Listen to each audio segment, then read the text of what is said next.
Hey, all. Welcome to the Drums and Rums podcast. I'm your host, Paul Robertson. So, again, we've got a live stream podcast here tonight. So, we are going to enjoy this. You're going to like this podcast. We're going to get into here, and I'm going to introduce our guest here in a moment here. First, just want to do a quick few housekeeping for our video viewers here. But first, let me go ahead and do the intro, and then I'll get that housekeeping out of the way. So, again, thanks for tuning in. So, I connected with our guest because of rum, and of course, this is Drums and Rums, right? And actually, Rock Sound Rum and Rock Sound Rum. You've probably, if you follow us, we've posted a lot about our good friends over Rock Sound. We've talked about the daiquiri, the large daiquiri record that we attended last year. Our guest and I is in an Instagram group with Rock Sound Rum, and it's made up of bartenders, content creators, people that enjoy spirits and cocktails, and that's how I met our guest, and we've been following each other for quite a while now. And so let me introduce our guest to the podcast here. Uh, sorry, guest to the podcast, bartender and podcaster, also a drummer. So this is cool. We've got not only we've got rum, we do have drums, and we have podcasting. So we're hitting all the bases here. I think we just hit a grand slam here. So let me welcome to the show. Thank you, Anthony Winkler. Where is it? There we go. Hey, there you go. Hey, Anthony, how you doing, man? Hey, Paul, how's it going? Good, good. Finally, again, I know, like I said, it's amazing how many people that we all know because of social media, and that's pretty much about the limit of it, right? Yeah, uh, it just finally we get you have to sort through all those people, and then finally you get to meet that one particular person. That's I know, and and it's great when when you meet somebody, you make friends, and it's all because of booze. Yeah. So just real quick before we jump into this, we got a lot to cover here. So again, I was as mentioning, this podcast is being taped. The live stream today is January 18th, and the audio podcast is released January 24th. So you get a sneak peek with the video version here. And so if you're viewing with us today, don't forget also to go ahead and listen to the podcast over at Apple, Spotify, Pandora, and other podcast apps. And again, thank you for joining us here tonight for this episode. And then don't forget to watch the podcast, other podcasts that we have out there on YouTube. Again, quick housekeeping. We'll take a few questions here. We'll take a little break at 30 and 60 minutes marks. And then you just put in the chat there question in caps just so I can see your question. I don't miss it. I know we got a lot of questions to ask Anthony. I know he's probably got a lot of stories. All bartenders have stories, right? And Absolutely. especially living in Texas there, and we're gonna get it here. So again, yeah, let's get right to it, Anthony. So bartending. No. Let's start first. Let's start because it is drums and rums, right? Let's start drums and music. So how did you get into music? Who introduced you to music? I have been into music since I was a kid.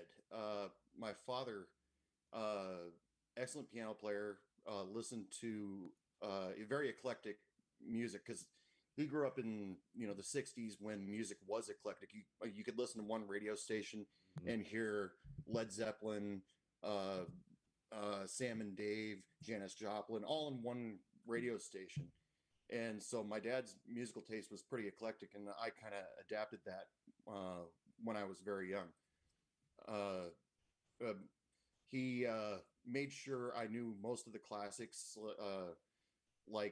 whether it was about the Beatles, which is my favorite band of all time, or he made sure I knew about Led Zeppelin, or even uh, uh, Beethoven, Chopin. Okay. He, he made sure that I knew a little bit about everything.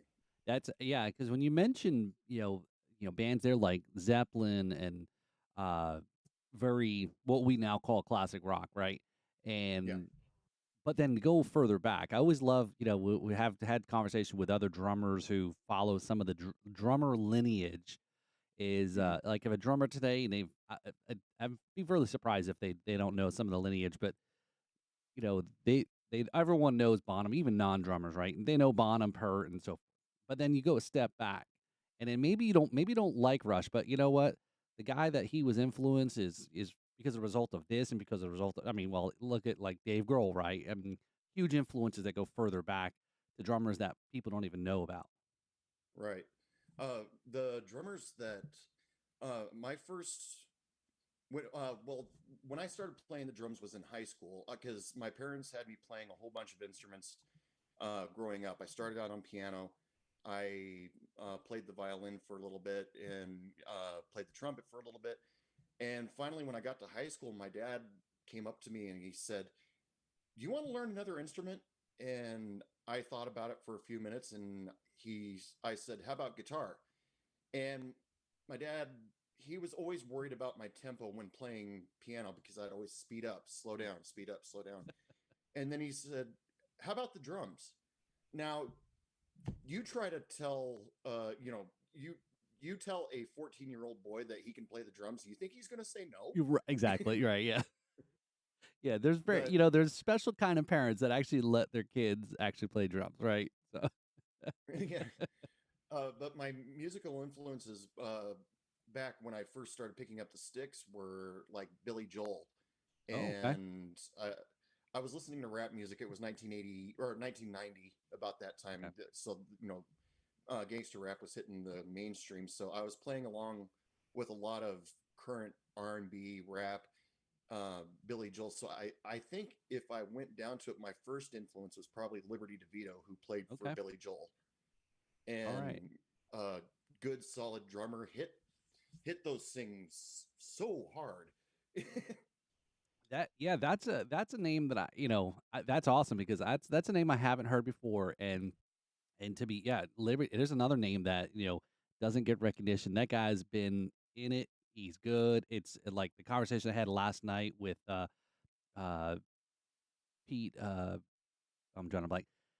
Pete McLaughlin, yeah, drummer also, and we were talking about this. Like, I said, there's a lot of that. If I wish I learned the to understand to be a musician first, early in my life when playing drums, and band second, I could be having a career, right? And I think that's a lot of things. An important thing is know your craft, learn drums, and you could be, hey, I'm a professional drummer, and that's all I do. So, Yeah.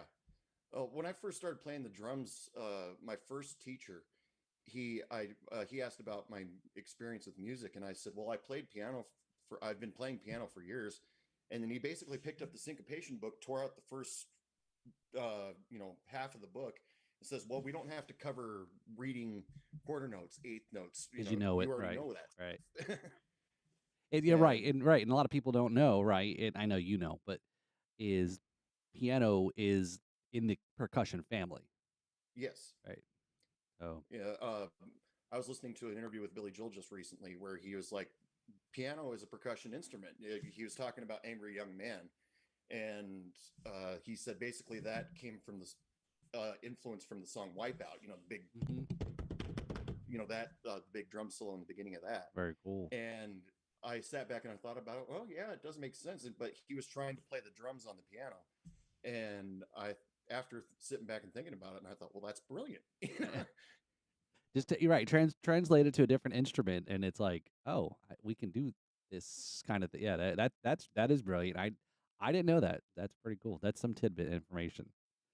Yeah. So, But yeah, when it came to first starting out playing the drums, I would honestly say that Liberty DeVito was the first drummer to influence me to learn time, stay in the mm, pocket, and that sort of thing.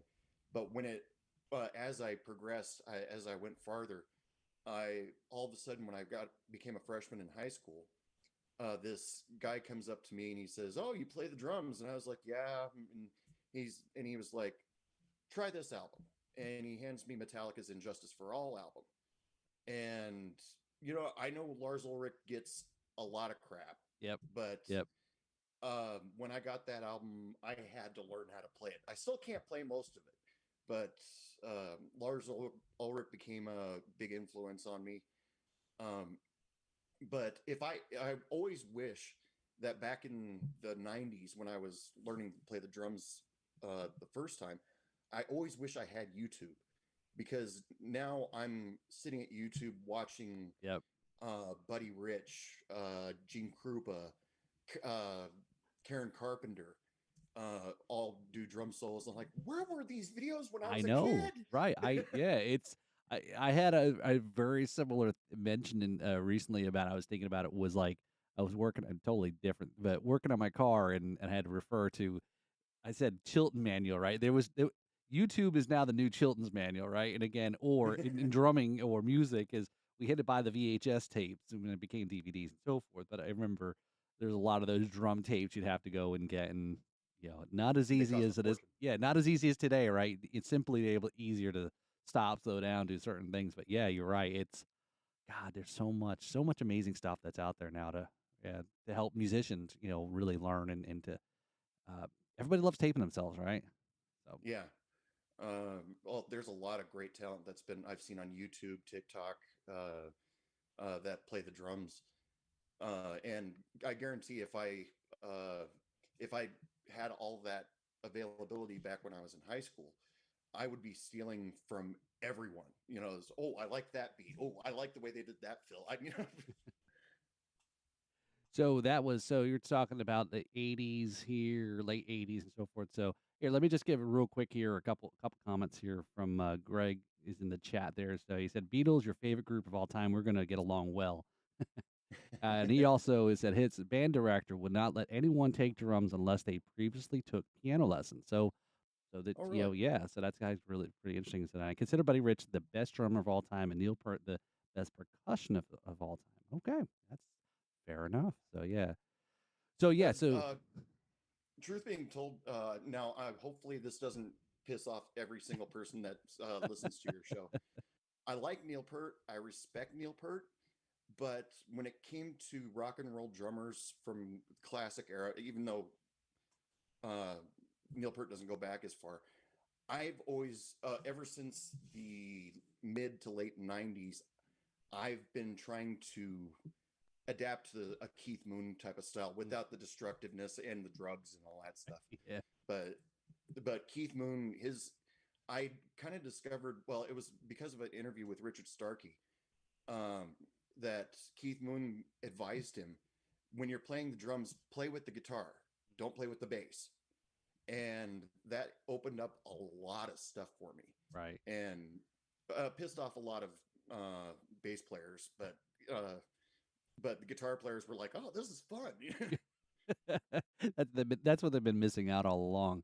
But Yeah. that they're like Metallica, right? Because Lars and James, they were the main writers and of that, and that's how they mostly played. So, um, even though when they started out having Cliff Burton, you talk about an amazing bass player and Oh still God, not yes. following him, right? But Mm. yeah, that's a perfect example. There is that. Yeah, that's I think I'm tending to be that way too. I probably jam with more guitar players than you know than with actual bass players solo, obviously, because it's when you jam, it's hard to jam just with a bass player because It you're just kind depends on the of bass player. yeah. I guess you're just playing some groove stuff and playing, but you're not actually. I don't know. I mean, when you're playing with just a person that has the bass player that just plays the backbeat, it does get a little boring. Hmm. It Yep. gets a little bit more interesting when you're going to bass players like, say, Cliff Burton, Geddy Lee, um John Entwistle. Hmm. Even Yep. though John Entwistle, it always seemed like he was bored on I stage, just know. doing his own thing, not really doing Make much. making it look so easy. But um, but when you're playing with somebody like, say, Les Claypool, I think I would get a headache. Well, that's why they've got a pretty decent drummer as well, too, right? Yeah, Yeah. exactly. So going through there, growing up, and obviously you've been influenced by your dad with the music career and got you into drums. You're talking about the late. I think we're probably roughly about the same age.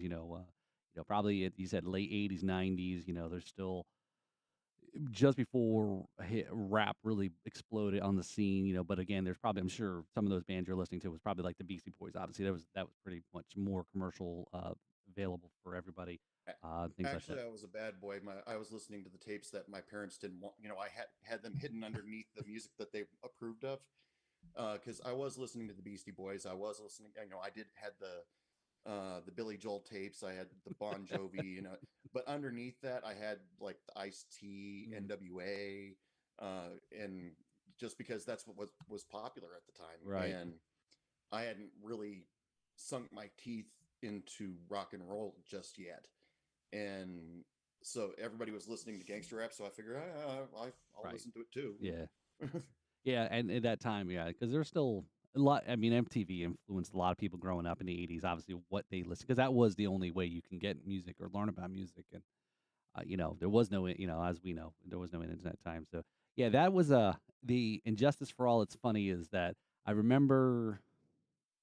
I think I might have been like just started high school, and I remember the big kick up was that they played the Grammys. They blew everybody away playing a lot, one at the Grammys. The first year Right. they had the heavy metal category in the Grammys, and do you remember who beat them out? Jethro Tull. That's right, ding ding. Hold on, do I have a bell here? No, I don't have the ding ding. But anyway, ding ding. So yeah, and I know everyone got all pissed off because that Jeff the Troll wasn't quite, with a really metal band. But yeah, but it's you go back to what you mentioned about Lars. You're right. I don't know. I mean, I get that a lot of people shit on Lars, and I think mostly they get shit on because of the Napster stuff. Yeah, is he? I mean, there's a lot of other drummers that I don't know. Again, and once again, like Ringo, he plays the Yeah. drums for what the music needs in Metallica. And even listening to some of their newer stuff, I'm just amazed. I'm like, God, these guys are nearly 60 now, and Yeah. I, Exactly. unless they're doing, the drum. If he's doing drum triggers, I mean, I'm not going to go. That's a whole big. I know a big debate Yeah. on drum triggers, right? But I mean, if he's still playing it and he's still double kicking it and he's still playing those things, it's like, wow, that guy is, you know, uh, still got it. It's not easy. Yeah, even at well, he practices probably more often than I do because uh, you can probably relate to me with this story where when you move out of your parents' place, or before when you're living with your parents, you played the drums as much as you wanted. Right. Then you move out of your parents' place into an apartment, and then you have to either try to figure out when the best time of day to play is, or not at all because your neighbors might complain. Right. Yep. And so I went through that part for a really long time. And uh, when finally got my house, I was just like, now it's time to set it up. Now it's time to get back at it. And then 10-15 minutes later, I realized muscle memory, have none. Yeah. It's. I know. I sometimes when I've been away from her for a while, and that's how some of it was. The podcast started out of a need for creation. A couple, small little music things I was doing early 2020 just fell apart. It wasn't because of COVID, but just I guess ran its course. And again, now it's like, what do I do with my time? And I had this idea, but there's times when I go back to the drums and after being a while, and it's like very refreshing. But you're right, there's that muscle memory part, but it's also like, wow, okay, I'm not so stuck on certain things, trying to learn things, or just it's very freeing actually. You know, Mm. so Yeah, I my favorite way to practice has always been with a set of headphones and playing along with my favorite music. And you know, the whole technique of it, I mean, uh, it helps me get in touch with what Ringo was thinking during Ticket to Ride, or uh, or not really thinking, but the technique, because who knows what he's thinking? I don't buy into that. What was the musician's thinking when he did this? No, I've never been ask the musician, don't ask me. yeah, right, yeah, But uh, but the it helps me get in touch with the band a little bit more. And plus, when I was in high school, we the band I was playing with, we mostly played cover tunes of that day. mm, Like our first song that we played together in the talent show was Enter Sandman, and you know three teenage kids realized they just played Enter Sandman from beginning to end. The excitement was just ah! But we went from there to playing Alice in Chains, Tool, Nirvana. I think we mostly played Tool because my bass player wanted to play it, but we were playing a lot of the popular stuff for that day. Okay. And that got me in touch with a lot of different drummers, because every once in a while with music I get a little bit of tunnel vision, and you know this guy I can sit and talk about the Beatles for hours, but I forgot, oh, the Who were a big part of the 60s too, Right. Yeah. And I think that's what you mentioned in the questionnaire was about the, style of music, which is definitely a very big range there. Is, classic rock, metal, big band. I mean, I know you mentioned, the story Mm. there, and then obviously rockabilly, which is like, okay, how does these all fit together? But it's great. And I think it's so important to get out of, to be very open. And I think that is the one benefit of the internet and YouTube and things is even though you don't buy tapes anymore or CDs, there's a lot more accessibility to different types of music than you probably would have ever been exposed to if you live in BFE, USA, and this is all their local radio stations serving you up. And but yeah, then some of those things carry over, right? It's like, oh Oh, wow, absolutely. this type of style of music is just maybe this type of music just faster or slower or whatever, right? Well, it's like Dave Grohl was talking about in an interview I heard recently. He was talking about the intro for "Smells Like Teen Spirit." He swiped that from a disco song. Just the that he picked that up from a disco song and decided to use that for "Smells Like Teen Spirit," and everybody was like, "Oh my god!" But Yeah, see, but everybody, you can swipe things from anywhere and add it to your personal technique. right? I mean, rockabilly, it's just really high energy, fun. Uh, like I searched out a lot of rockabilly bands when I used to play music on my podcast. I used to try to get one band to have one song per podcast. And during COVID, for some reason, it became extremely difficult to non-existent. Nobody was answering their emails anymore. But yeah, I tried to get a whole bunch of different sounding stuff, but I'd always go check on bandcamp.com. I go check out the rockabilly section and say, what they got in there now,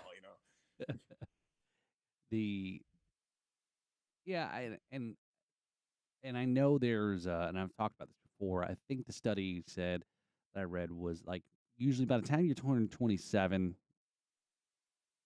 around that time frame, you've already have locked in your music in for what you're going to stay in generally. Mm, And generally, yeah. that's fair. And that's fair. There's a lot that I Yeah. still go back to when I was, the same time period you're talking about. And but then there's also I need to force to try something, listen to something new or different things, or whether it's hip hop or pop stuff or Lady Gaga, right? I mean, yeah, how many? Even though she's a very big metalhead, but when Yeah. they first came out, and they've been like, "You're listening to Lady," it's like, yeah, but as drummers, I find this a lot too. Is I may not understand, may not relate to the lyrics. I may not understand the Hmm. lyrics, but again, it's like, hey, I really like the beat, and I like the rhythm, and I like those certain things, and so that's because it all goes back to drums and bass, right? Right. I totally agree with you. I mean, if I was totally stuck to my guns, I would never pay attention to people like Lady Gaga. Lady Gaga. I never would have paid attention to Bruno Mars, and he's excellent. Yeah, right. I really enjoy his music.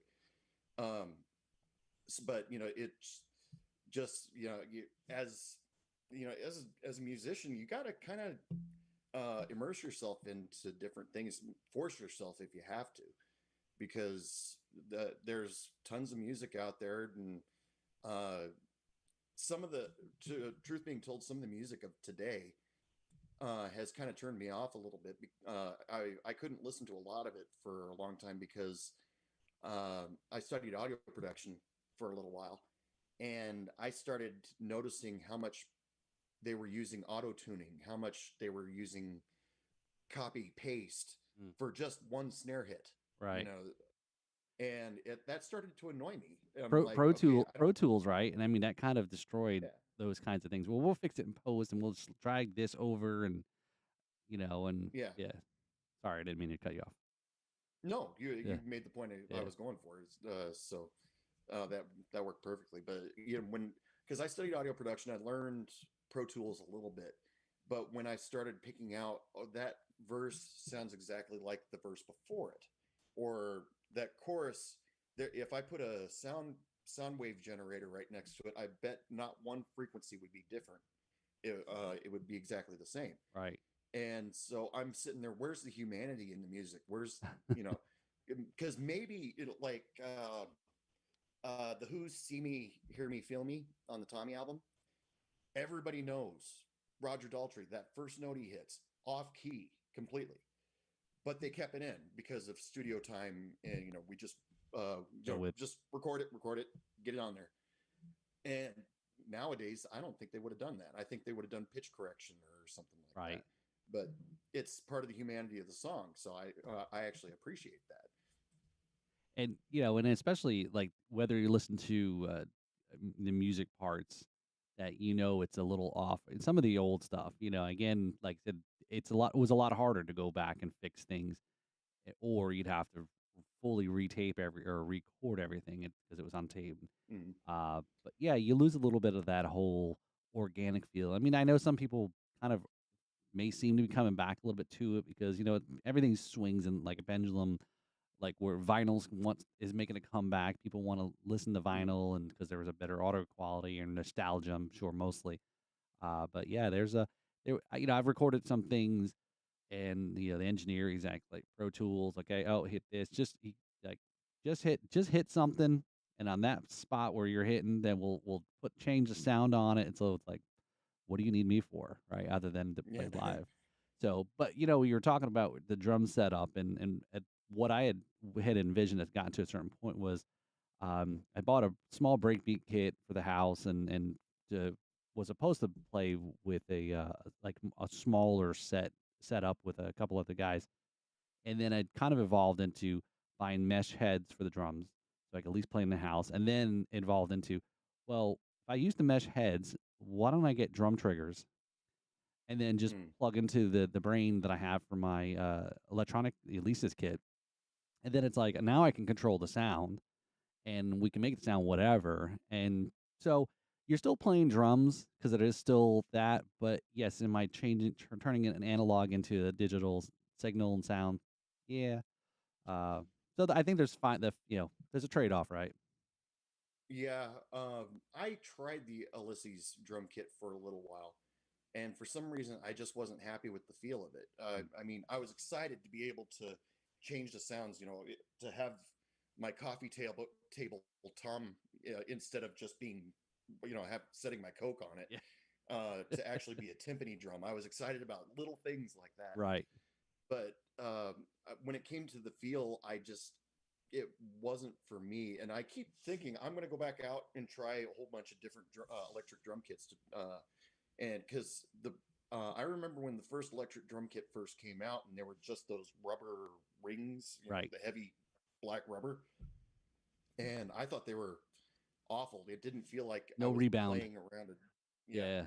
Yeah. And but with the new mesh heads and stuff like that, it's getting close. Yeah. It's getting really good.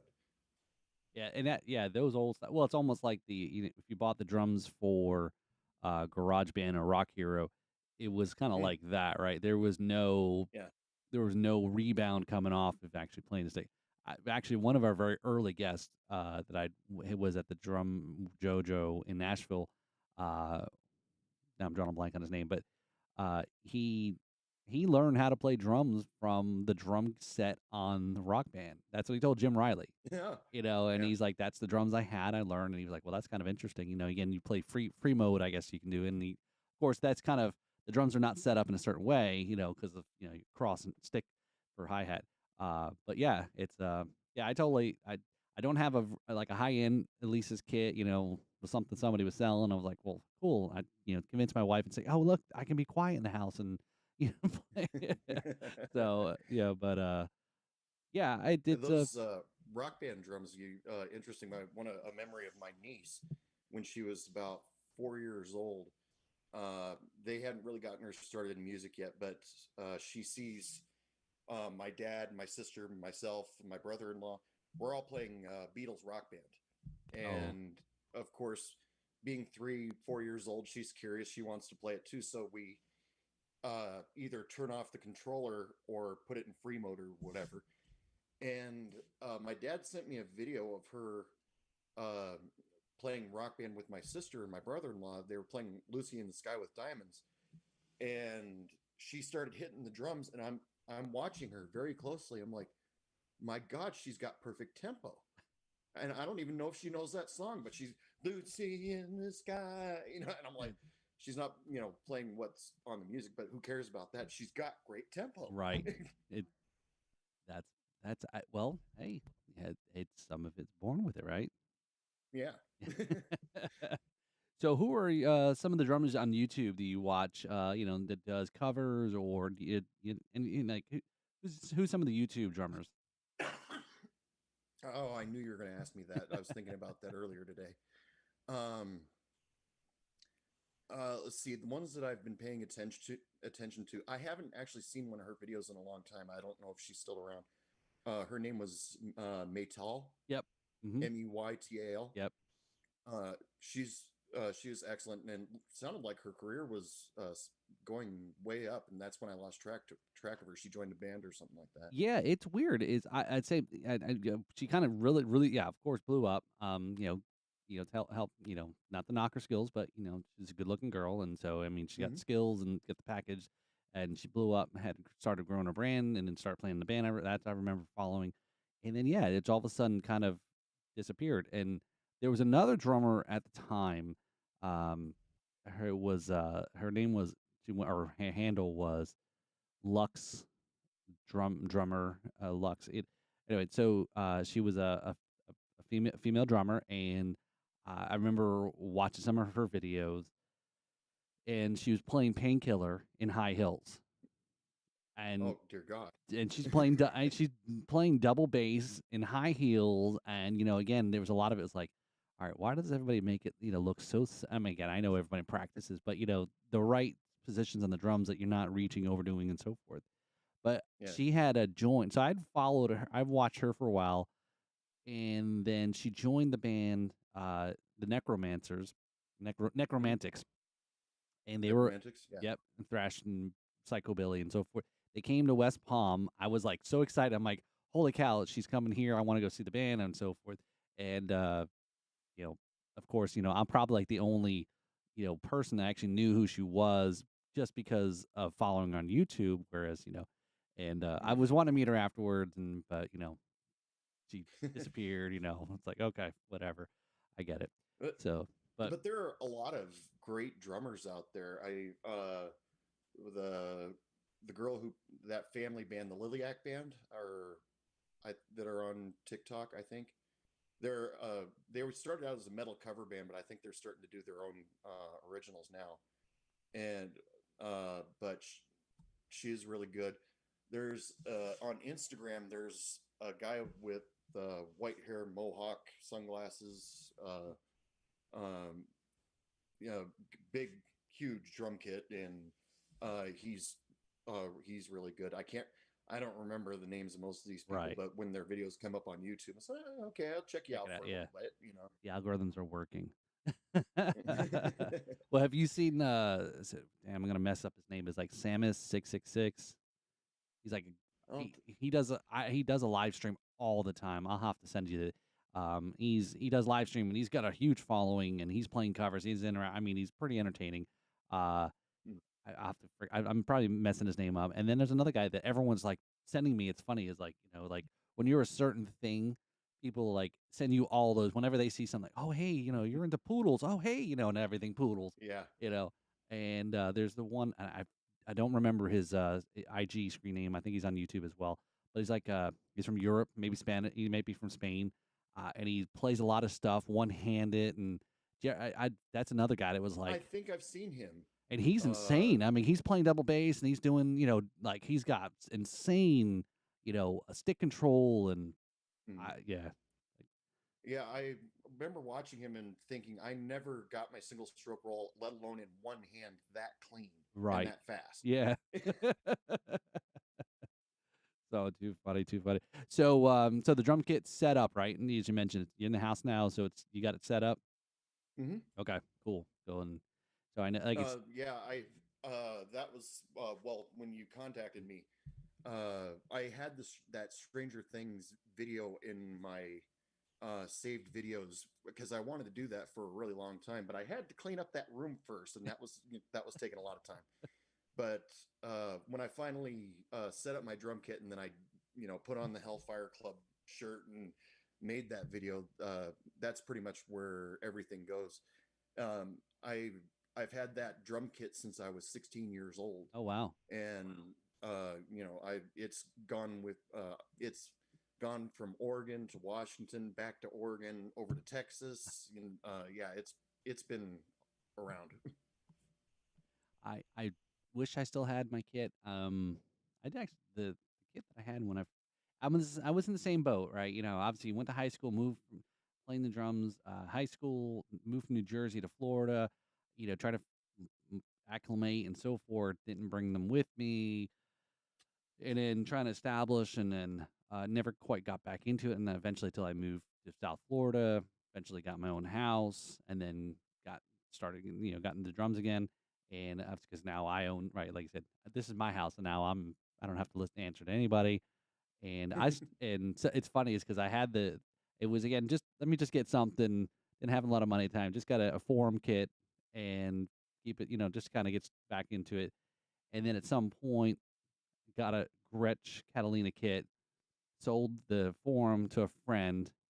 He had it for a while, and then at some point, I can't remember what happened, but anyway, like I ended up buying it back from him. So, which is so it came like full circle. It's like so I still have that kit, and it's over 20-year old, forum kit Mhm. and so forth. But yeah, so it's I've got to practice more. The podcast is like consuming. I'm doing more. I'm doing more of one half of this podcast than I am doing the other half of it, and it's obviously drinking rum. So, Right. Now, so when you were playing the drums, I'm going to ask you a question. When you were playing the drums, I ran into this in the late 90s when I was playing in Seattle, where anybody that saw you with more than snare, bass drum, hi hat, crash, ride cymbal, if anybody saw you with more than that, they start accusing you of having a Neil Peart complex. Did you ever have that? I don't remember having or having somebody accused of that. Maybe because I never could afford like the whole big setup. I had like kind of like the opposite when I would meet other musicians. And one, was like, you answer the ad. I don't remember what it is now. Before, what's the thing? Anyway, before band mix and things like that. I'd meet another musician, and I had a guy ask me once, "Well, how many cymbals do you have?" I'm like, "What the fuck does that matter?" I'm like, "How many cymbals I Yeah. have? What do you care? I mean, is there a certain minimum of cymbals that you, as a guitar player, I mean, who cares? I mean, how many do you need? Now, I get maybe unless we never got to maybe if this is where he was going was, is this because there's certain songs? Well, hey, let me worry about that. If there's certain songs you want to Mhm. play that requires, a china or some other type of cymbal, all right, then fine. But again, most of these are just cover bands, and you can cheat enough along the way that if it isn't a certain type of splash or crash or thin, medium crash, and I know for those that are listening and watching that aren't necessarily drummers, yes, it's as drums can be just as crazy as guitar players and pedals and and all those things that they have to use to make different effects. You can Oh get God, yes, yeah. oh, it can get crazy, like how many sets of hi hats or. But anyway, so I always thought that was an interesting question, and I was thought, like, who? And again, some it's playing. People give respect to those that are playing less because they've got to be more creative playing with less than having a huge drum kit that makes it easier, right? Because there's Yeah, Dave Grohl plays with a three-piece kit, and maybe four cymbals, maybe. yeah, Uh, Taylor Hawkins, same thing. Uh, a huge big I old mean, rack tom, right? And then yeah, obviously the floors, yeah, yeah. But Ringo, he played his whole career with the Beatles with just hi hat and two cymbals. yeah, Uh, you can't really put Keith Moon in that group because I guess he was in heavy competition with all the drummers. Like, uh, what was his like name? Ginger Baker and things like that. Ginger Baker. Yep. Ginger Baker calls him up one day and says, "Hey, I just added this to my drum kit," and then Keith would run to the store and add two more or three more, just just to be able to say his drum kit's bigger. But there is a competition a little bit, Right. between drummers. That's funny. Yeah, it's always I always have the same thing too. I ask you this a question, is do you ever have the dilemma where you have the drums at the house and people come over and it's not, like you jam, but do you ever have the sense that people feel like your drums are, and you don't even need to ask. It's like an open invitation that people come and they want to get on the drums, they want to split screwing around the drums. But God forbid Mhm. if you touch a guitar that's hanging on the wall or whatever without asking. It depends on who the person is too, right? But it's like, I'll Yeah. have the drums in my house. It used to be set up right in front of the front of room. You walk in the living room and it's right there. So it was always usually, big open room. And of course people's kids would come over or whatever. It's like, if my kids grabbed your guitar, or touched it or whatever, you'd freak out. But yet you let what's I get very frustrated. That's a big pet peeve of mine. Yeah, that happened in high school a long time ago. Like when I was playing with my band in high school, that the first time it happened, I'm sitting there watching as I'm playing the drums, I'm watching the guitar player, I'm watching the bass player, and I'm thinking to myself, I can do that. And so, then we take a break or whatever, and all of a sudden the guitar player decides to start hitting my drums. And then I walk over to his guitar, and he, if he was armed, I'd probably be killed. But I was like, "What? You're sitting at my drums?" Right. And what's the deal? And but it was okay to touch my drums, but it's not okay Okay. to. I've heard more than one. Well, I think it was Zach Starkey when he did that. Did an Oasis album. He played the drums for one of Oasis's albums, and he said that it became a problem because he didn't know why he was there because he plays the drums and the drums only, but everybody else plays their instrument and also plays the drums. Hmm. So every once in a while somebody would wander over to the drums and play something, and then he's like, "Why am I here?" Oh, it's too bad. It's kind of like I'm sure you watched the Get Back documentary, right? Was that last Oh year? God, yes. Just seeing how they're Yeah. all. I mean, they were all amazing musicians on their own right. So again, whether it was Paul or somebody else jumping on the drums and kind of doing their thing, they all can play every instrument, which is why they were so brilliant.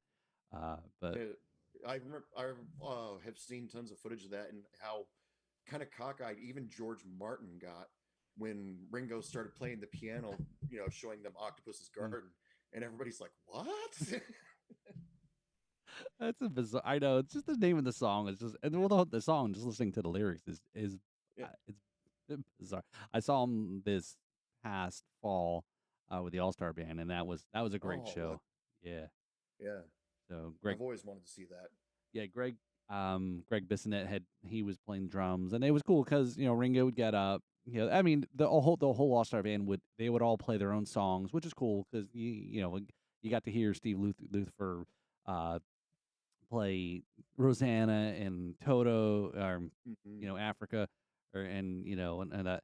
and then Edgar Winter was playing Frankenstein. So it was a really cool evening, just watching these musicians play. And then Bisnet, he doesn't sing, he doesn't have his own stuff, but he did his little drum solo stuff where he was playing different drum licks. Which was kind of cool. Hmm. Whether it was Hot for Teacher or whether it was other stuff that people knew the drum parts. So I'm like, all right, that's kind of cool, especially for a drummer. It's obviously cool. But yeah, it was a That's good show. that's kind of how I when I was playing the drums in high school, for winter performance or spring performance or something like that with the school. They asked me to do a drum solo somewhere in there just because I was playing the drums for everything else. So they, decided to give me a little bit of a spotlight. And when it came to making up a drum solo, I was like, okay, I can do this technique, I can do this technique.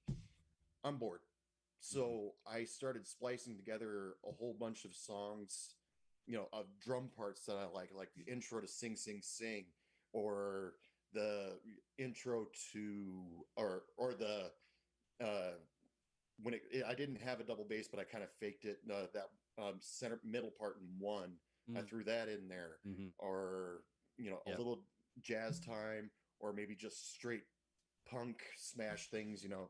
Um, That's the only way that I ever could feel good about doing a drum solo. I couldn't, for some reason, I just like, yeah, I can show off technique, but Right.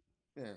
Yeah, it's not as fun as guitar solos. I mean, drum solos are cool, but it's got yeah, there's a right way and a wrong way that yeah, it can be put together where it can be very boring. Uh, I for both. remember a friend of mine telling me when he went to go see some band, maybe it was Primus, I don't know, but when the drum solo started, he said he turned around to his girlfriend and two friends that he went to, and he said, "Okay, time to go to the bathroom," you know. And I guess, and I was just like, "Oh, nice, yeah, Yeah, disrespect the drummer." as usual, right? Because we're stuck in the back. Nobody knows what we look like. No respect, no respect. So, hey, so Anthony, let's again, I'm fascinated to talk to you about also, yeah, obviously the podcast, and obviously, one of the big things that you talk about on the podcast, and the guests you have on, and obviously, as you mentioned, discussions about the service industry, bartending, and so forth. So, how did you get into bartending? Was that just kind of a did you did you like go to school, or did you kind of was like OTJ and just kind of evolved, or yeah, tell me this. Um, I decided to be a bartender because I saw an ad for a bartending school on TV, and when I got there, they said they had job placement assistants. They said we're going to teach you maybe 100 drinks, but you'll probably remember only 10 when you leave. And I accepted that. But uh, the funny thing about that, when I left the bartending school, they did have job placement assistants. They sent me to this one place that said they needed a bartender. I went in, I did the interview, and then all of a sudden the guy says, "Well, I think what we're looking for here is somebody with more experience." Mm. And then I looked him dead in the eye and I said, "Then why did you call the bartending academy?" And because you don't have experience when you leave school. Right. Yeah. That's with everything. Yeah. Uh, and eventually, uh, I did end up finding a job doing banquet bartending. Did that for a little while. Not very interesting, just because it was only bartend for 3 or 4 hours, Hmm. and cleanup took longer. Right. But eventually, I did get behind a real bar, and I was a bartender for about 8 years. And I used it mostly because I'm actually starting to find out a lot recently that a lot of bartenders are introverts, and Mm. I didn't know that at back at that time. But I'm a bit of an introvert, and so I decided to use that as an opportunity to learn how to be in front of people, be and learn how to speak and be friendly. Um, but yeah, that's pretty much how I got started in the bartending service. That's interesting. You figure, yeah, bartenders, well, I guess it depends on the bar, right? You know, yeah, that is really interesting. I would have never known, never thought of that is that most bartenders are introverts. And yeah, you're right. It's almost like taking a Toastmasters class, and because it forces you to have to talk to people. And, I mean, Yeah. if people say I hate dealing with customers, but then they keep working customer service jobs, it's like, well, then why do you keep doing it? So yeah, I so mean, Sean in the I chat, met a he lot. agrees. Yeah, he goes, "That's interesting. I wouldn't have thought that either." Yeah, so that's interesting tidbit. I mean, a lot of bartenders there. I mean, I'm not saying all bartenders are introverts, but a lot that I've met since I started doing the podcast, a lot of people refer to themselves as an introverted type of person. But when, like in my case, when I got behind the bar, it's like, oh, say the director said action, and then I go into a character, and I start telling jokes, I start smiling, yeah, and uh, but as soon as the last person leaves the bar, lock the door, turn off the open sign, back to. Do you feel at the end of the night, or maybe initially when it was like that, did you feel like it was such a like an energy drain at that end of the night that you had to go that you were switching it off? It's almost like performing, right? And that's kind of why I do a Yeah, Thursday night happy hour show. Uh, that was like we talked earlier was the pitfalls of doing a live podcast. We both do mainly is our bread and butter is the audio format. And I've Mm, always wanted to do live and kind of balance out both video and audio, YouTube, grow out YouTube, etc. And I've always struggled early on. And that's why I can't learn to not touch the stove, the hot stove, because I keep wanting to come back to. Obviously, that's why we're doing the live tonight. Is but that's where my Thursday night happy hour show started. Was like I was missing performing, right? I was missing. That mm, was what I was missing as a drummer is per, put performing or doing a thing and talking and so forth. And uh, so that's yeah. But same thing. You put on a persona. This is and I find it interesting because I think sometimes like I've got a day job. It's an office job, and I think mm. if anyone had any some people know I do this, and it's like, look, this is should be no different if you were going to see me. You knew if you knew I was playing in a rock band, cover band locally, there should be no difference. I'm performing Yeah. at a thing. I'm not doing anything illegal, and as long as so that's how I always looked at it. It's like it's a persona, like acting, right? Does Mm. actors really act like that? No, they are acting. So actors, musicians, and yeah, some musicians do live that lifestyle, but Yeah. not all of them. Well, I didn't think of it that way, missing performing, because when I first moved out here to Texas 12 years ago, I left a lot of friends behind. I wasn't playing music anymore. I wasn't, I was just work, work, work, work. And uh, how Hey Bartender podcast came around, because uh, I'd been listening to Kevin Smith's podcast for a really long time. Okay. And there a long time ago, I sat back and thought, if I started a podcast, what would it be about? And then I started thinking, there's already too many podcasts about the Beatles. There's already too many podcasts about Star Trek. How long can you do a podcast about Firefly? It was only 13 episodes. Uh, you know, So I was throwing ideas around constantly, but then all of a sudden I used to work in wind energy, Mm, and I'm up tower, and I'm telling these bartending stories to my partner or partners, as the case may be, and they're like paying attention. They're not just humoring me and laughing. They really wanted to listen to the story. I get caught up in something, then they're like, "Now finish that story. What were you saying about that 21-year-old?" And all of a sudden, it dawned on me, a podcast about bartending stories, and I thought it there, and then so I started looking up other bartending podcasts, mm, and most of them were telling, oh, let's say, the origin tale of mm, Yukon Jack, right. or uh, if you mix this with this, you get a really interesting buzz or something like that. And they weren't talking about the service industry in general, and so I thought, okay, I'm going to try that. And 260 something episodes later, uh, I'm doing okay with it. But Mm, I think you're right. I did kind of miss talking to people, friends, people that have uh, stories like mine. right. And that's when I started inviting guests on and stuff like that. Because at first it was just me, Right. but I started inviting guests on, and then we start sharing stories. Because I like to think of Hey Bartender Podcast as, if you've ever worked in the service industry, uh, a lot of the times you'll go to like Denny's or Sherry's or something like that after shift, and sit around a table eating breakfast at 3 o'clock, 4 o'clock in the morning, and talk about what happened that night, or just regular BSing.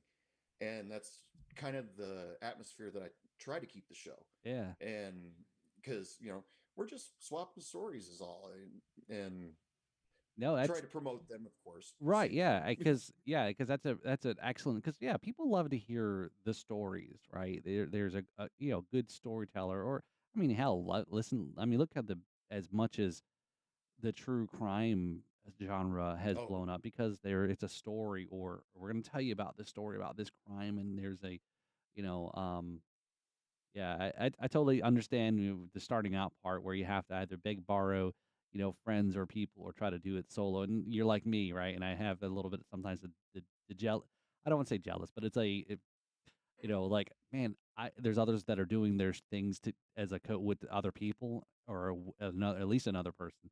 I'm like, man, I Mhm. don't have it, and that's some of it where some of the live shows I've done. There's a local distributor here that they came on, they wanted to promote some stuff. I'm like, all right, whatever. And then the president came on, and we were just kind of people could see that there was a banter going on. There's some, kind of, and that's some of those things you miss in that kind of when you're by yourself.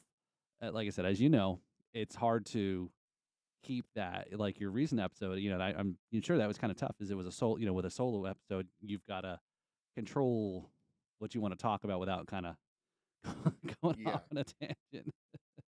Uh, I well, yeah, you have to control yourself of what you're talking about. I mean, when all these people, when not all these people, I'm going to break it down a little bit more modestly. Sorry. When some people started approaching me to be on the show, for example, you and I were talking about it before you hit record. There he Uh, is. There's Roxanne. Roxanne Rum. They approached me one day and said, "Hey, can we come on your show and talk about our product because we're about to launch?"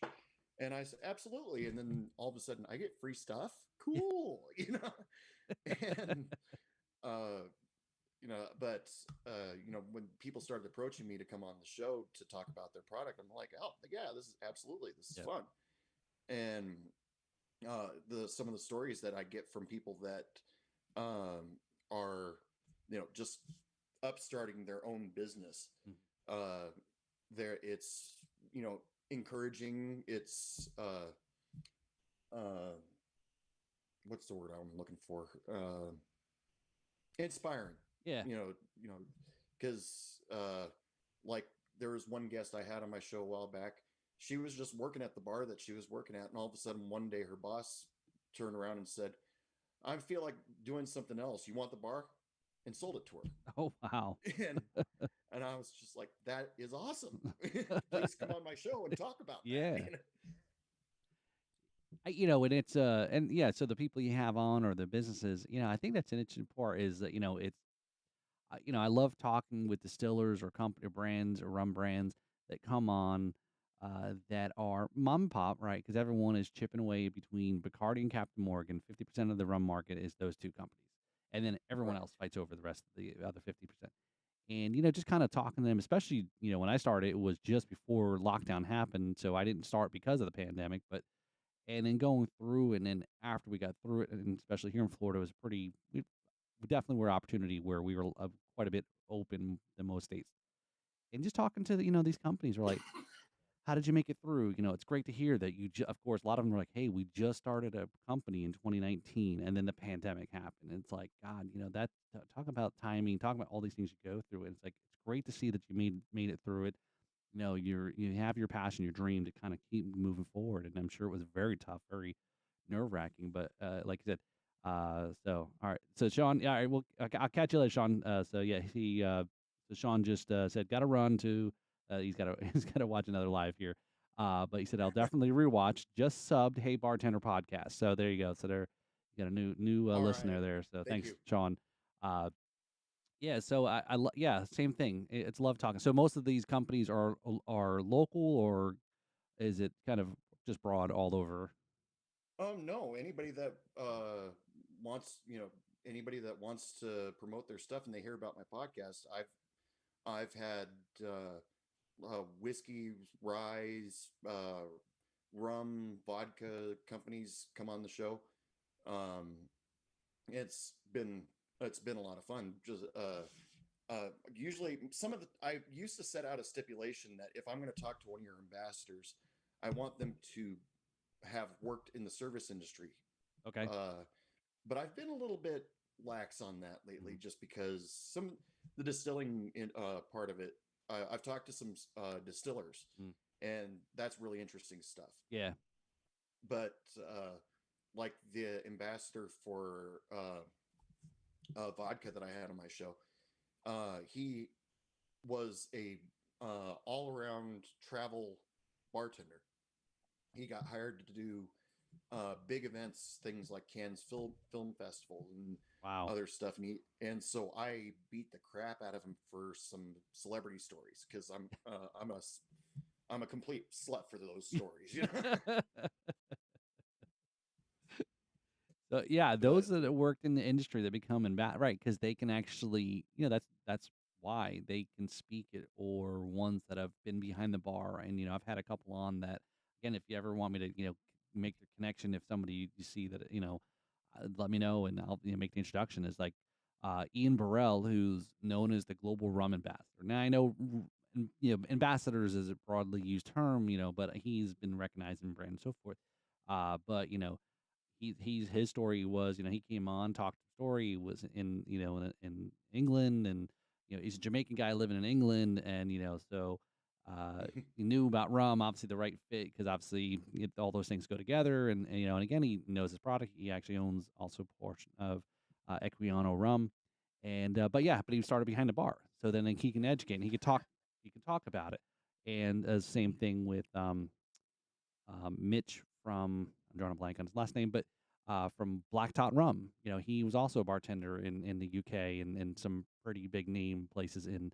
So yeah, it's always interesting because then they know as far as selling the product. So Anthony, we need to get you to become a brand ambassador for somebody. Yeah, so all right, so if whoever's listening to this, so he can talk, he can speak, he's got the knowledge behind the bar, he knows what products are and what they are. So, but that's kind of really cool. So yeah, yeah, so that'd be what? fun. So what are we talking about? Almost 2019 you start? Yeah, it's been about 5, maybe 6 years. So um, Okay. not consistent. Yeah. Because I took some time off here and there, Right. but yeah, it's been about 5 or 6 years I've been doing this show, and I've got to meet some uh, pretty incredible people. I mean, there's this like core group of bartenders in New York, and they, uh, I guess they take up a park somewhere in Hell's Kitchen and bring out the Bluetooth speaker and sit and listen to Hey Bartender podcast in the park, and Oh, that's cool. I think that's cool as hell. Oh yeah. And uh, you if I don't say Boogie's name, he'll probably get pissed. But he was on the show. But one time, my favorite moment so far. I mean, I got tons of favorite moments with the podcast. Um, I got an email from a girl on Facebook.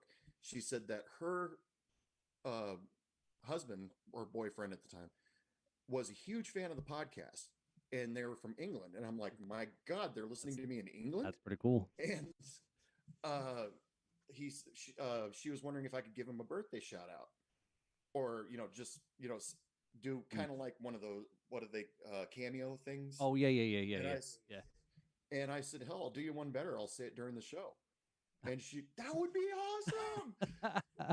And I did it, and I had him on the show a few weeks later, and because they were like, "Thank you so much. That meant so much to us." And I said, "Well, come on the show."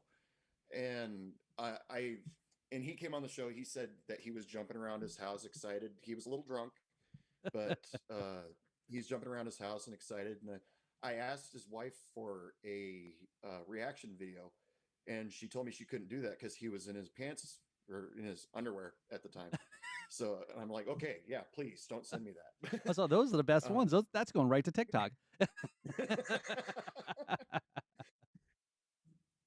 I invited him on my show, and I got to know the huge differences between liquor laws in England compared to the United States, and I found that incredibly interesting. Mm.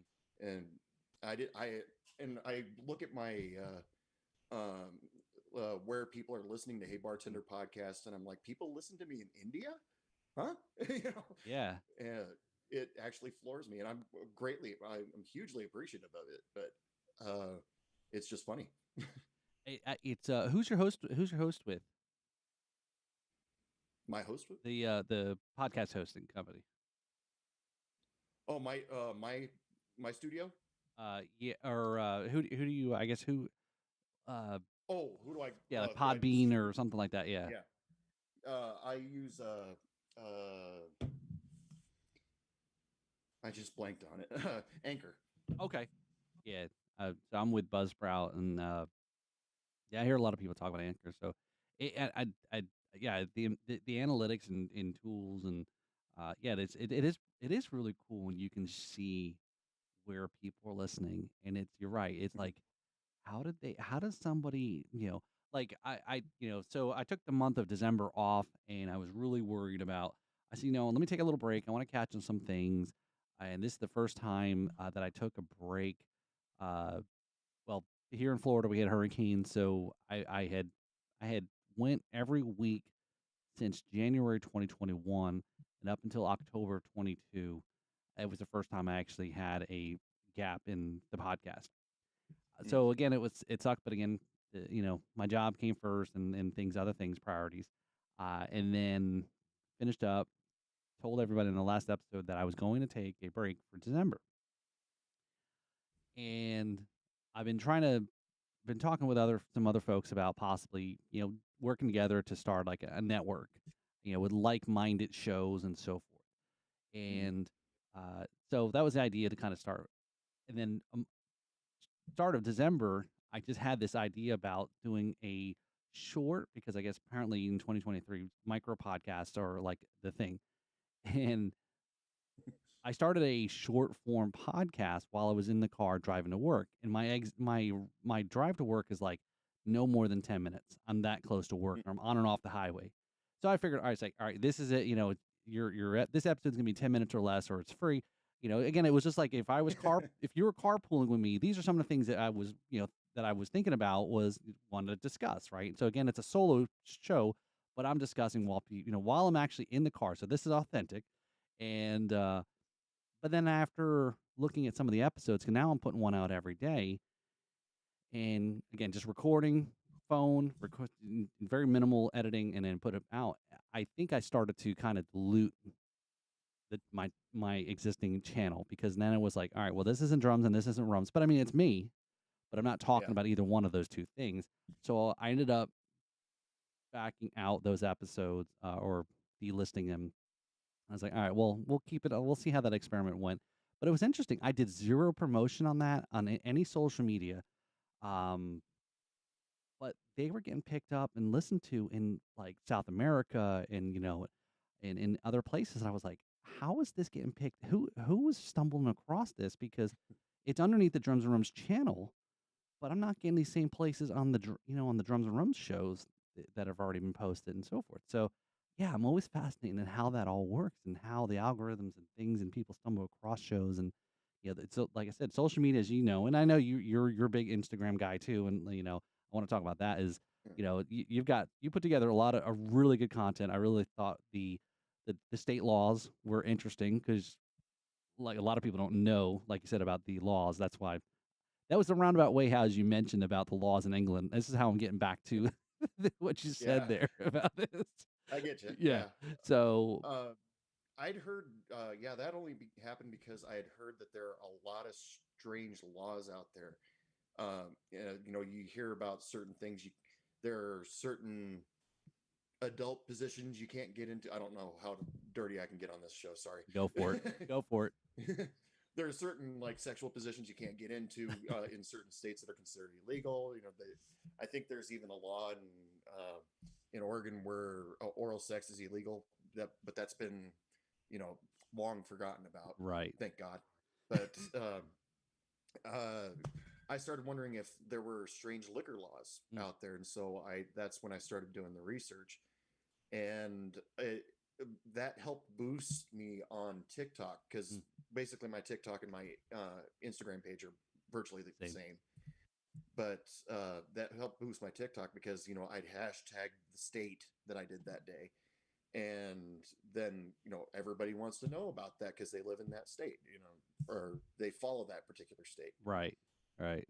That's it. So I did get some backlash a little bit from it because some people, that's not true, they do this, that, and I was like, I just did researched it on the internet. Yeah. It's on the internet. It's true. So shut up. Yeah. Yeah. Blame Google. Blame Wikipedia. I trust everything in Wikipedia, even though we all can edit Wikipedia ourselves. No, that as you know, right, being a content creator more than just, podcast is, and, it's there's some work into it, and again, I've been There's a lot of work. yeah, and it's been, again, especially when you're, a solo, guy doing this is, I've been looking a little bit more into, people that are creating user generated content and actually getting paid for it and things like that, um, like everybody, you eventually start out learning a lot of these different things, skill sets that have acquired over the last 3 years, editing and audio and this and speaking and, all those things. Mhm. And it's kind of an interesting, how it all comes about. But that's something that I haven't had. My problem is, again, idea goes, comes in, and then it's like, I've got to work on more planned and content for IG or even uh any of the video version stuff, right? So, but yeah, but no, I mean you're killing it. So I think it's freaking hilarious there. So Uh, keep it up.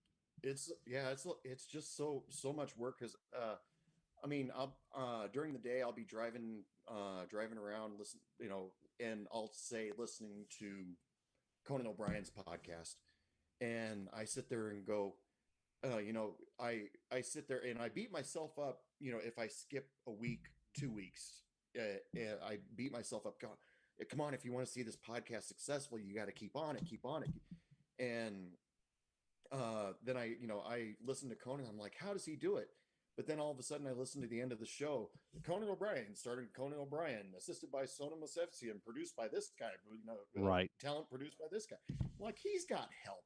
I Yeah. have to do the editing. I have Yeah. to, All the do the social media. promoting. Yeah. So I don't beat myself up too much because there are Mhm. just times where you're just tired. Yeah. You got to take a break for a minute. Yeah. But I'll tell you this one thing. I hadn't been running the podcast for very long, and I was doing this safety uh, safety meeting in South Carolina, and they brought in a guy who talks a lot about workplace safety stuff, and he has his own podcast and stuff like that. But when he started talking about the podcast, he said, "How many people here know what a podcast is?" Maybe 3 people out of 40 raised their hands, and I raised my hand and I said, "I have one." And then he turns and looks at me and goes, "You were the least interesting person in this room until you said that." But this guy was hilarious because he started off his speech. I mean, he knew how to really grab the audience by the balls because he started off by start saying, "Never eat a laxative and a sleeping pill at the same time." Uh, yeah, that that got our attention almost immediately.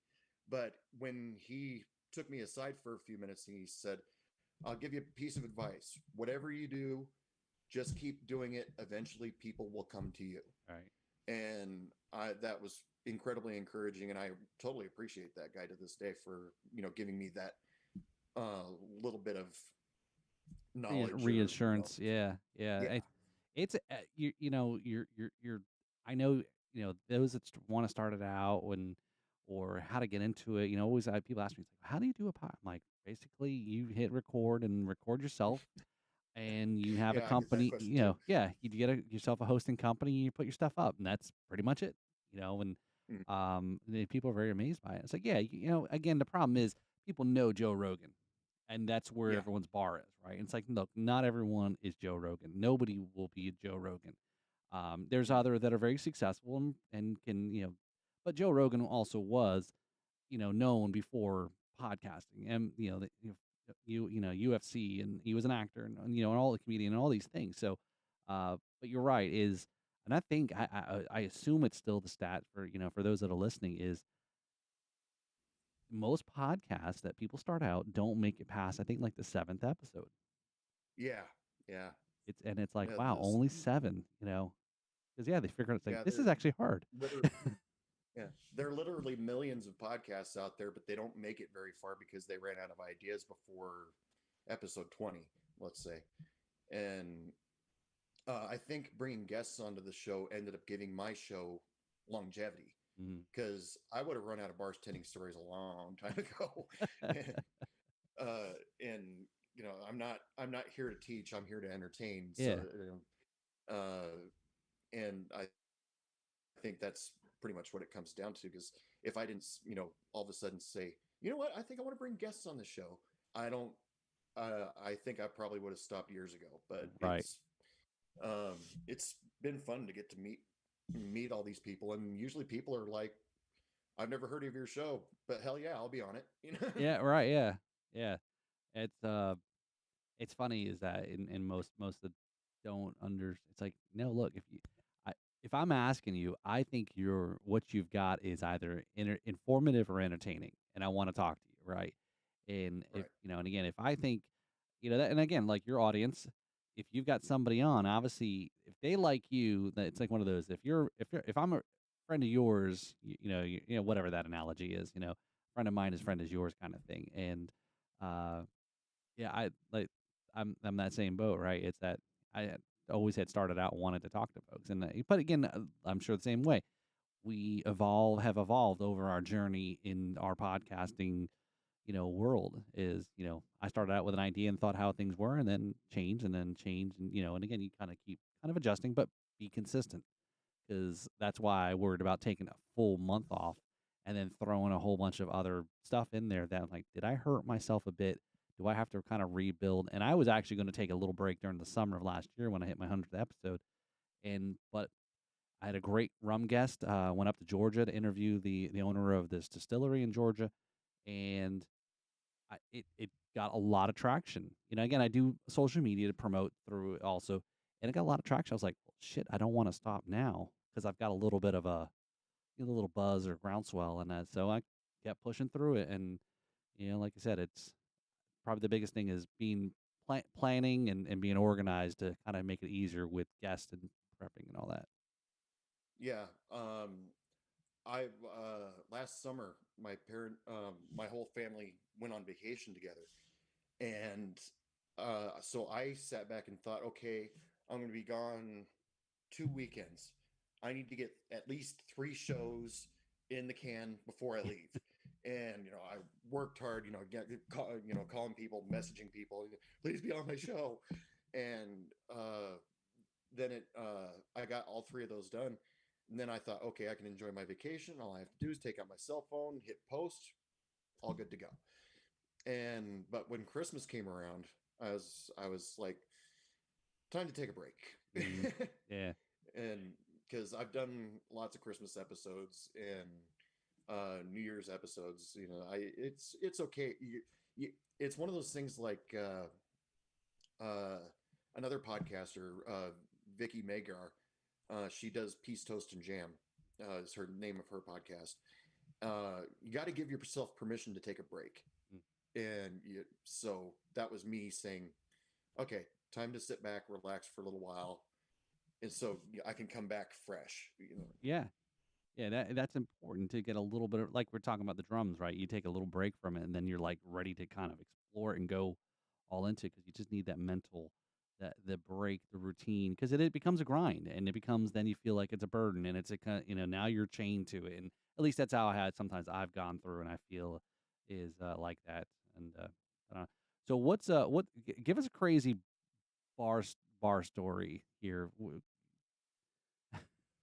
Oh God. Let's see. Well, the favorite I have two that I like talking about a lot of the times is in the bar there were these two guys in one of the bars I worked. There were these two guys that were regular blue collar guys, worked out outdoors, and uh, reasonably friendly, but not really. Um, they thought they were smart asses and stuff like that, and they were actually after my coworker Shannon. She and I bartended at the same time on busy nights, but they were hitting on her constantly. And whenever they came in, they said, "Oh, Anthony's here. Well, I guess I'll just stick around for a couple." But that happened constantly. I have nothing against my friend Shannon. She and I are still friends to this day. But uh, the one thing that Shannon brings up all the time is I'm kind of a smart mouth every once in a while. And sometimes things just pop out of my head. It's nothing's original. I steal from comedians. I steal from TV shows. But one time, one of those guys, the blue collar worker guys, he stands up and he goes, "Anthony, do you want to step outside?" And I looked him right in the eye and I said, "No, thanks. I don't need a blowjob right now." And that froze him up. Everybody's laughing, sitting around laughing at him. And that I felt pretty good about myself for saying that diffused everything that quickly. But the early on in my career, you think I've had workers that accidentally started on a bad night, or their first week ended up having a bad night in it, where a fight broke out or something like that. And I hadn't been bartending for very long, and then all of a sudden these guys start to get into a fight. Shirts come off, fist goes up, and I see I'm new to bartending at this time, so I didn't know what the proper procedure was, but I see Shannon come out from behind the bar to try to break it up. I grab her, throw her aside, and then I get between the two guys, pull one off the other. And once we got everybody outside, or we had everything sorted back out, I go back behind the bar. I got this smile on my face, and I turn and look at my friend Shannon. And I said, "What the hell were you think you're doing? You got kids to go home to. You're jumping out in the middle of a fight like that." When then she explained to me, because she had been a bartender for a lot longer than I had, she explained to me that women can actually diffuse bar fights faster than men. And I did find that out a lot later, because there was a bar fight that started happening. Some guys had a disagreement on a pool shot, Right. and they started fighting. I grabbed one guy, pulled him off, and then I stared the other guy, who was about twice my size. I stared him down, and I thought, I'm no longer a bartender. I have just become a contender. But luckily for me, about 5 seconds after that, his face went from "I'm gonna kill" to "I just fucked up." And yeah, he had to go to jail that night for Wow. for a bar fight, Yeah, and assault. stuff Right. like Yeah. that. No, But that. there's, I mean, I can't really say anything absolutely, that spun my head around. Crazy things happen, Yeah. but it's it's just interesting how things in a bar can go from "Hi, everybody's happy, we're full of energy," to psycho Yeah. in no time flat. Ding ding ding ding ding ding. Yeah. Yeah, It's but that's an interesting. Would have never thought about that which said there about female bartenders diffusing. Yeah, because most of the time, probably I don't know the statistics, but I would assume like 99% of the bar fights are usually between two guys. The women do mhm, get into fights, yes. Um, and you're right, is probably again a very high percentage that once a woman, nobody wants to be the one who accidentally hit a woman, not because on purpose, but because they got in the middle of something, and then you still mhm. look. At the end of the day, they may have gotten shouldn't have been in that place. Some would feel, but look, you're still gonna feel bad if you accidentally hit a woman because you know. That's yeah. I guess coyote ugly. I guess right. Yeah. Well, I'm not saying that women is a guarantee. If you throw a woman in between a fight, that they'll diffuse it immediately. I Mm, have met a number of servers, a number of bartenders who are female, mhm. who had to go home with a shiner, or they had a cut on them because something flew through the air or something like that. They can get hurt, but there are a lot of guys that just all of a sudden see a woman standing there, and then all of a sudden, crap. Yeah. Oh, so funny. It's very cool. All right, so Anthony, are you ready for the rapid fire segment here? I'll do my best. All right, so here we go. So we're gonna queue up this, and we're gonna go through our rapid fire segment, and we're gonna give you the in 4 beats because you are a drummer here. So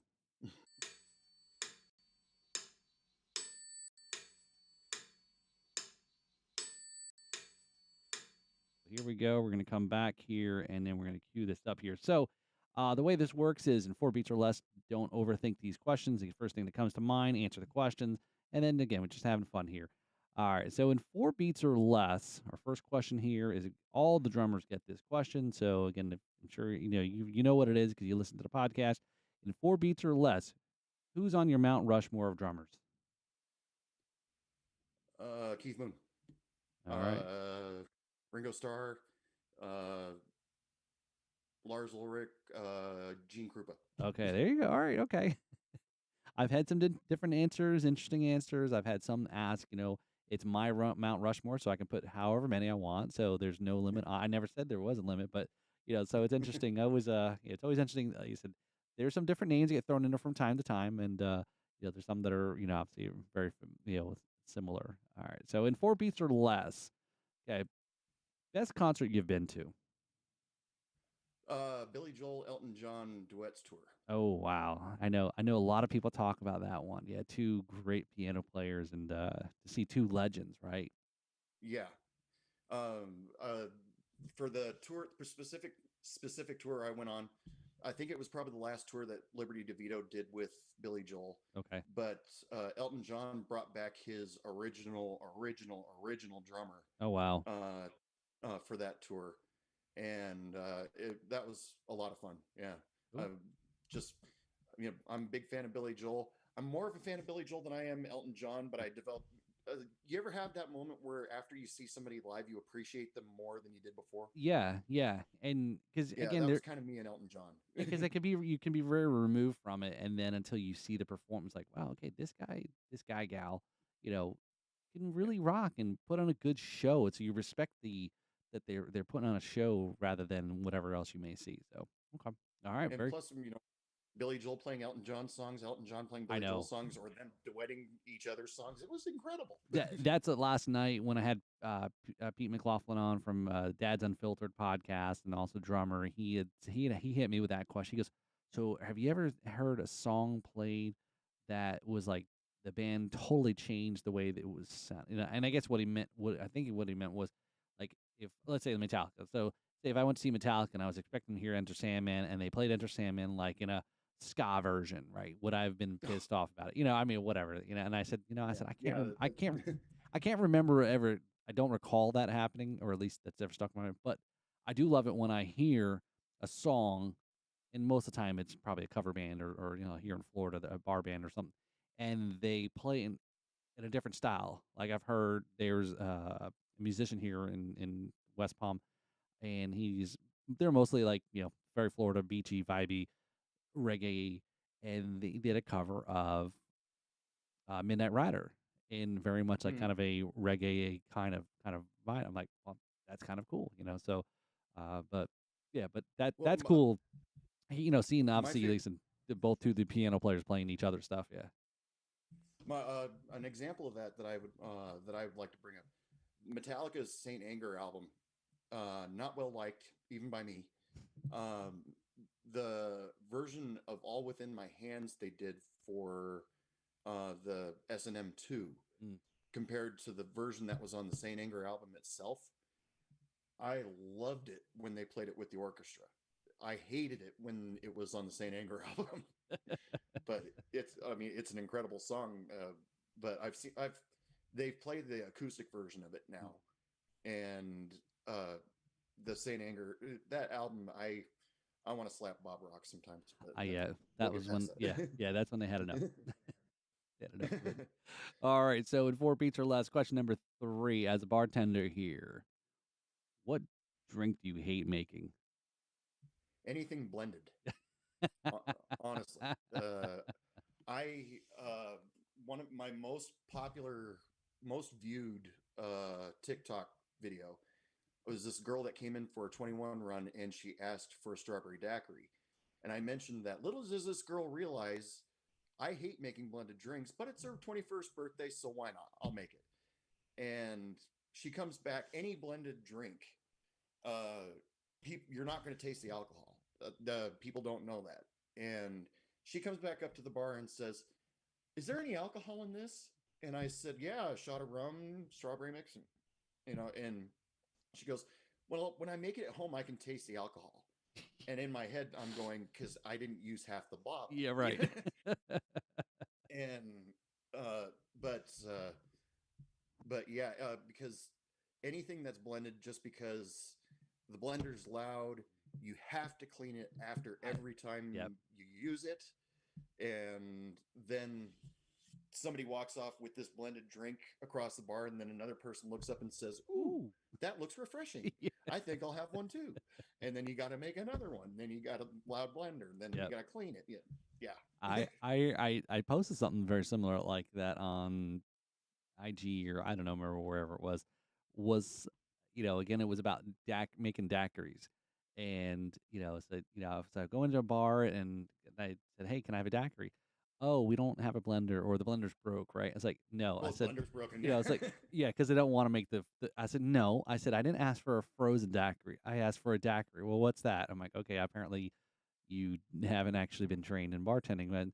And so, yeah, that's always a joke, because when you say people think daiquiri, that immediately they're always thinking frozen daiquiri, and it's like, no, no, no, no, no, no. It's actually one of the hardest drinks to make because it's super simple. Mm-hmm. Yeah. So, but yeah, that's funny, and I'm in the same way too, right? Because my wife likes a blended strawberry daiquiri, and we're at home, and I'm like, oh, man, I gotta clean the blender. I gotta do this. Even at home, I hate doing it, right? So I can understand why the frozen ones in this supermarket, uh, you just kind of already frozen. So all right, so question number 4 here, last one here, in 4 beats or less. Again, it's another kind of bartender thing. I think I asked Joel Lakovich this question here, the cocktail scientist, our good friend from Drums and Rums. So big shout out for them. What's the one tool behind the bar you can't be without? Oh. Uh, I'd have to probably go with the paddle bottle opener, because that can be pretty much used for anything. I mean, uh, get the plastic off Mm-hmm. the top of a Scoring, bottle yeah, so you can yeah. get the cork off, or open the beer bottles, slap somebody's hand. I think he may have said something very similar. Actually, it was, yeah, because that's probably, yeah. The one thing is when you're trying to speed open those bottles up there, and I don't have one right away, but but yeah, I think that's my final answer there. all Yeah. right. All right. Well, very good. So I appreciate you there for coming on here and then playing the in 4 beats or less as a drummer here. So you've now have joined so for the pain and suffering you went through there. So there's your shirt there, Anthony. There is, you've joined the Right on. Drums and Rums alums now, as I called it there. So there's your shirt. We'll get that out to you. I'll send it to you and get your address here afterwards. And so yeah, no, it's a little bit of have fun, and you know, just get a little questions, and I don't know if that maybe I should move it up front to make it a little bit more icebreaker-ish, but I don't know, it's some of the things, again, it's we're trying to ask it may lead into other things. So Greg's still in the chat. Thanks, Greg, for hanging in there. So he had a question there, or he says, "That's why I bought a NutriBullet, so I can make blended drinks without a lot of cleanup." Okay, Good that's idea. not a bad idea, right? So again, I think most of them are all battery operated, or you can charge them up and so forth. So Anthony, as we wrap up here, so in closing, so all right, so here's your shameless plug segment here. What do you want to promote, plug? And I know you got I think something up in the back in your right above your head there. I'm sure you want to Yep. mention too. So here you go. Here's your opportunity for shameless plugs. Okay, shameless plugs. Hey Bartender Podcast can be followed on any of the social medias: Facebook, Instagram, TikTok. All of them are at Hey Bartender Podcast. Listen to Hey Bartender Podcast. It's available on anywhere where you can download your podcast: Spotify, Apple Podcasts, Stitcher. You can even ask Alexa, play Hey Bartender Podcast. She'll do it. Also, if you are looking for a good deal, or you're looking for unique liquors that you might not have heard of, head over to cwspirits.com. And when you're checking out, use promo code HEY5, HEY5, and you get 5% off your entire order. All right. All right. We will definitely have checked out. Right. Greg, we're going to check out that website there. So Greg's a rum guy, so he's going to be checking out and see if he's get some good deals on scoring some bottles there. So, all right. No, Real quick, yeah. Here's one from Humboldt Distillery I got when I had them on my show. It's organic spiced rum Hmm. that they made. I got them on my show originally because of their vodka. Humboldt Distillery they have a hemp infused vodka, Oh wow. but their whole thing is to keep it organic. And so when they sent me some samples, they also sent me a sample of their distilled spiced rum, 80 proof, and uh, it's it'll it. Truthfully, I'm not a very good drinker, so this cleared my sinuses really well. But it's good stuff. Yeah, it's very rare to see a 80 proof spiced again because there's a whole big discussion about the definition of rum, you know, and spiced is, it's a flavored rum, and then even most like captains, there's a local company here in South Florida. They came out with an 80 proof spiced rum as well, and I told them, I was like, look, you should be going after Captain Morgan. Captain Morgan doesn't make an 80 proof, and they do have a higher proof rums, I know, but like their base product that's everywhere. I said that's not even 80 proof. I think it's 70. I said so that's the stuff you should be like hammering people that yeah, you can go find like the black strap stuff or something, the 100 proof Captain Morgan, but it's not like you're gonna get it when you go to a bar and order it. So yeah, Yeah, that's it's 70 proof. yeah, so it's definitely a you know I don't know. It's like you're in the same boat, right? You circle around, and you've a lot of through the podcast learned a lot of things, talking to different people, and and kind of sharing different knowledge that people may not be aware of, or guidance and so forth. Or I don't know. I mean, if anyone's ever reached out to like for consulting, even too, right? Is because obviously you have a lot of knowledge and a lot of that stuff. Oh, one more thing I'd like to pitch. Yeah. If any of your followers, listeners, have been in the service industry, would like to be a guest on Hey Bartender Podcast, all you have to do is email me, heybartenderpodcast@gmail.com. We'll talk about it, and we'll get a chance to get you on the show. I Very would good. love to have as many guests, even musical guests. If you want your song promoted on the show, I'll even do that. There you go. All right. So Anthony, we've got a lot of similarities there. So I definitely think there's probably some future synergies here. And like I said, there's any guest that you see that may have been interesting. I'll definitely make the introduction. And yeah, that's a great way. Again, we're always as Anthony talked about, we're always trying to line up the schedule and say, please, okay, I don't want to throw a goose egg out there this week. I need to get something to talk about or somebody to talk about and so forth. So Right. for sure. So Right. yeah, so no, I appreciate you coming on, Anthony. I think it was a lot of It's very cool stuff. Yeah, this has So been a blast. yeah, I mean, I know we could definitely chat a lot longer. So we'll definitely, like I said, we got to have to do something else. Maybe we try to do some live streams or again, maybe come back on um the happy hour and kind of do some stuff there and make some drinks. Yeah. Because I started up a part of the happy hour as a cocktail camera. I've got another camera that's aiming down on the bar here, and then kind of the show making drinks, and so maybe we can definitely do that. But yeah, we'll let's keep in touch and collab some stuff. And so yeah, so I'd like to thank Anthony for coming on the podcast, talking about drums, podcasting, bartending, all sorts of great stuff. A great conversation tonight. And check out the Drums and Rums podcast and give it a like, follow. Make sure you give it a 5-star review, 5 stars, rate it 5 stars, give it a review.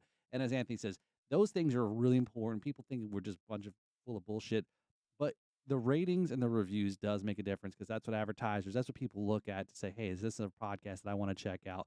So if you're listening, just go ahead and down in, especially on the Apple podcast, scroll down, click 5 stars, type in something. It is helpful. And yeah, so we got a lot of other great episodes out there. So follow all that stuff, all the social medias, Instagram, Facebook, etc. Subscribe to the YouTube page. Trying to grow that to get to trying to get to the magical 1,000 numbers. And visit our website, drumsandrums.com. And actually, yeah, so heybartender.com, correct?